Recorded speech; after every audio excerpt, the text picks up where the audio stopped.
டூடுல்னு ஒரு பென்சில் இருந்துச்சு. அது எவ்வளோ ட்ரை பண்ணாலும் அதால் நல்லா அழகாக வரையவே முடியலை. ஆனால் அந்த டூடுல் டெய்லியும் ட்ரை பண்ணுச்சு. கொஞ்சம் கொஞ்சமாக அதோட கோடுலாம் நேராக வர ஆரம்பிச்சிச்சு. அதுக்கு இருக்கிறதெல்லாம் டிராயிங்ஸாக மாறுச்சு. இங்கே தான் ஒரு ட்விஸ்ட்டு. டூடுல் டெய்லியும் ப்ராக்டிஸ் பண்ணுச்சு, அதனால் பர்ஃபெக்ட் ஆகிருச்சுன்னு நம்ம நினைப்போம். ஆனால் டூடுல் பர்ஃபெக்ட் ஆகலை. அது கொஞ்சம் கொஞ்சமாக முன்னேற தான் செஞ்சிச்சு.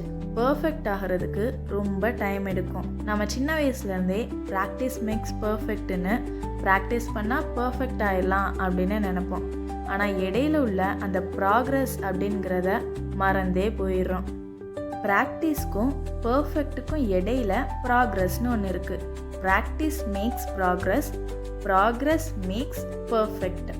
எல்லாருமே ப்ராக்டிஸ் பண்ண உடனே பர்ஃபெக்ட் ஆயிடணும் அப்படின்னு தான் நினைக்கிறோமே தவிர இந்த ப்ராக்ரஸ் அப்படிங்கிற முன்னேற்றத்தை கவனிக்கிறதே இல்லை.